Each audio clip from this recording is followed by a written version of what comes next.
Good morning, this is David Johnson. Today I'd like to give you a few tips and tricks, or really a few checks and balance. Often what I find is when I do some analysis is that I go back and do a few checks and there's so many buttons to press that I find some what we might call errors or incorrect assumptions. So I think it's important whenever you do your projects, you kind of finish up, or even when you start, you do some checks and balance and make sure that you've got all of your parameters correct. So one of the starts, first of all, we'll look at the project setup form. So if we go look at the analysis defaults, the first thing we needed to check was what was our limit and ultimate factor. Most corporations bring in FEA loads at ultimate for most load cases. Obviously that's not always a default, but at least what you want to do in HyperSizer is set up the default for the majority of load cases. So in this case the ultimate factor would be 1 and the limit factor would be 0.666. We would go into the load tab later on, and if there's some special cases that have special factors we can go and change those. Also, more often than not, we have a choice of element-based analysis, or we can do the component analysis, which is most often 2 sigma. We use 2 sigma when we do some preliminary analysis to save time, but usually the stress engineers, we get to a more kind of refined PDR, we'll use the element base. So this will use the maximum element load in the component to size your to do your optimization. Also here we have buckling factors. Most corporations have buckling factors, so you want to put your buckling factor in here. This is the inverse of the standard buckling factor. So if you had a buckling factor of 2, really in here you need to have 0.5. And then the other thing is our analysis. This should really have been set up in your template before you started, but assuming that you didn't, it's usually good to kind of set up some kind of default analysis for the project that you're working on. Now you can set up a template for all projects, which can include all types of analysis, but I think it might be better to actually set up templates for each type of analysis. So you may have stiffened panels, could be one template. You could also have honeycomb panels, could be another. So what you need to do is turn these options on and off, and what happens then when you start your analysis, these are the options that are selected. One issue I have with HyperSizer is that in the end, as we'll see in a minute, in the analysis form I don't want to actually see all of this stuff. I find it really difficult to pick what I really need. I see 100 options, and really what I'd like to do, and maybe HyperSizer can do this now but it couldn't when I last looked, is I don't want to see, if I don't use these analysis, I just don't want to see them at all. I want to pick out what I actually use, and it makes life much simpler. So the next item, which we've already kind of discussed, is you need to edit your limit and ultimate factors from a load case perspective. And as we said, if you set the defaults up, these are the defaults you get, which is 1 for ultimate, in my case 1 for ultimate and 0.66 for limit. I've also set up the analysis temperature. This is how HyperSizer calculates the margin of safety. It uses the allowable at the temperature you put in here. So in this case I used a 250 degree temperature, and so it will calculate the margin of safety based on the allowable at 250. Very important. Often I forget this because this is in the project setup form. The analysis form doesn't have this information, so always go back and check that you're using the correct temperature. And lastly on this form, it's just good just to double check your units. Make sure you did actually choose the right units, otherwise of course you're going to get the wrong answer. So now let's go to the sizing form.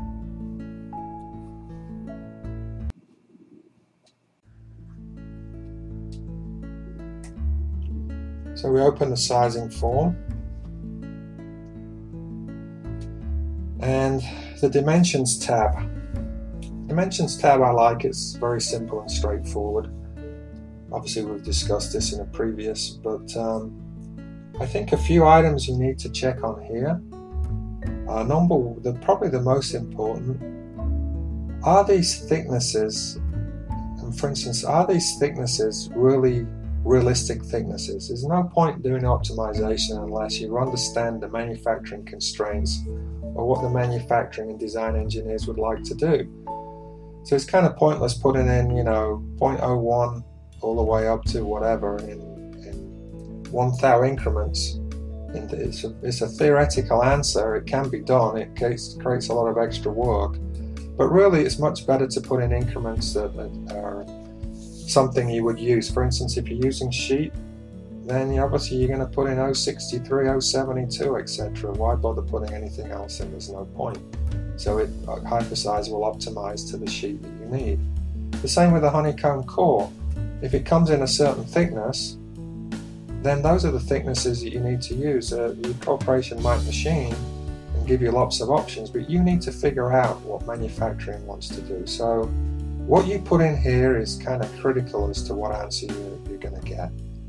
It's also good not to have too many candidates, to try and keep the number of candidates to a minimum. So for instance, if our minimum gauge is 0.40 for, say, sandwich, which I think some companies are 30 or 40, because you work in space structures it could be 20.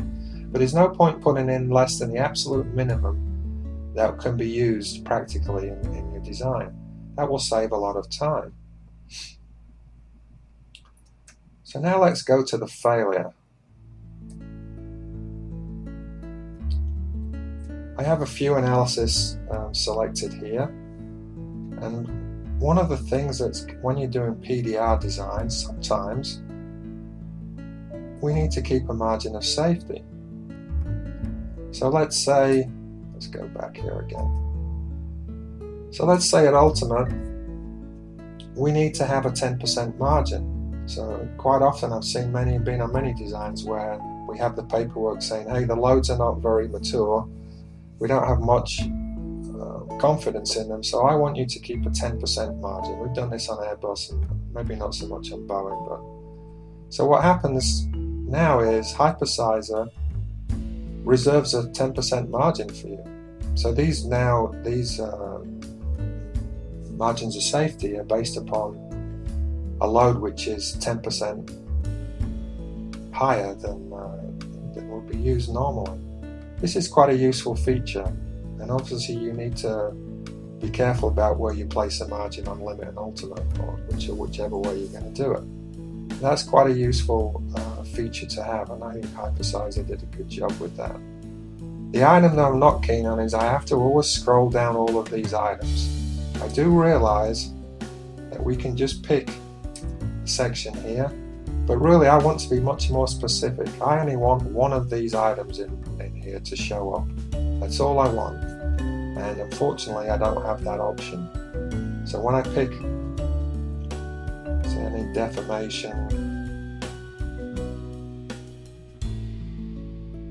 material strength and sandwich, what happens is all of those options come up, but it's still a lot of things to scroll down, and it's very easy to make a mistake.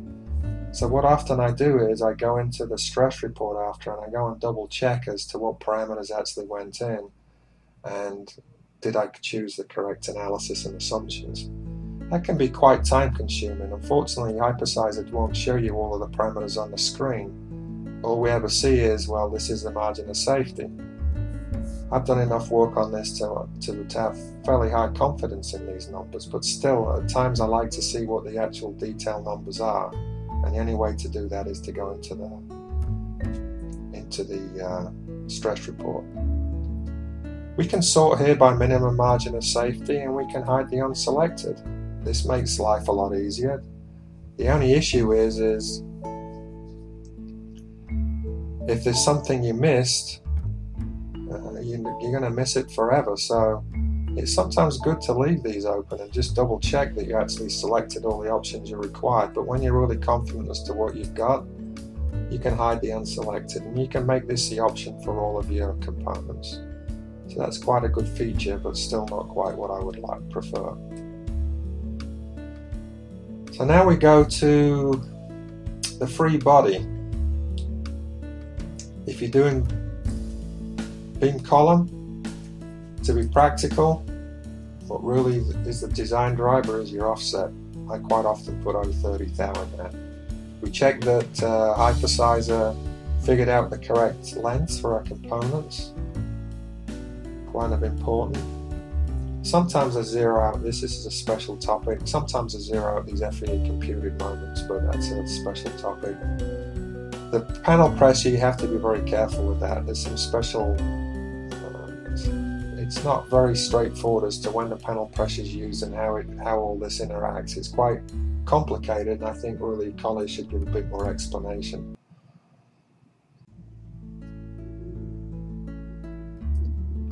So here we have the FEA loads tab, and not too much to check here, but probably the most important is, are you going to use element based loads, or will you use the 2 sigma? I normally use the 2 sigma, which is a statistical average of all the elements in a component, because obviously we're stressing a component here. That gets us a quick answer earlier on and kind of dials down to where we need to be, and then later on I'll use the element base, because I have to show a positive margin for all of my elements in my PDR design. And so this will use the maximum element load in the component, and probably what you should do at the end. This mechanical limit and ultimate, this always confuses me, but these numbers seem to be different to the ones in our other form. Probably best just to leave these at 1 and use the ultimate and limit factors in the other form. Thermal help and thermal hurt. Most corporations use different methods here, but this is a very useful feature. I've used this quite successfully in the past. If you don't like your thermal load, you can always zero these out and put a 0 factor in here. The stress tab, not too much to check here really, apart from one thing that's important. This is where you get the clue as, did I do my analysis for the correct temperature? And when we set up the temperature earlier on, this is what your margin is going to be calculated. So here we correctly set up 250.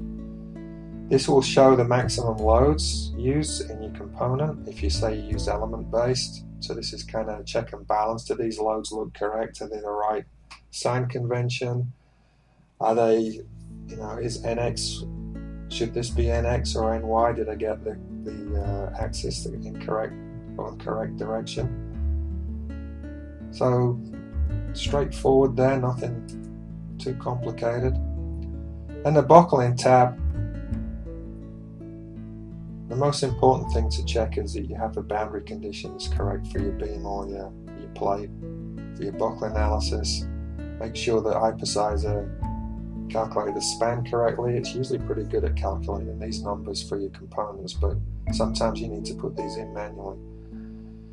And as we stated earlier on, the buckling knockdown factor, let's check that. So a few checks there, so I always go back and do all these checks. And probably here's another important check that I mentioned in some other tutorial is, let's check that the X directions, this is my beam. I have 2 components here, light green is one component, this is another component. My X direction, which is NX for Nastran, is in this axial direction. We want to know that which we sometimes get NX and NY flipped around. And we also need to make sure that our Z direction is consistent. Very, very important for composite analysis. Less important for metallic, but we still need to have the right sign convention. That's a few very basic checks and balance. So, as with everything, we do the wrong clicks, we get the wrong answer. So there's a lot of clicks to do in here. So what I find is I have to do sometimes 2 or 3 iterations before I really get what I think is the correct answer. And most often than not, I need to go look in the stress report to go and really verify that I've got the right assumptions. So the stress report will be another tutorial. So thanks very much, and have a great day.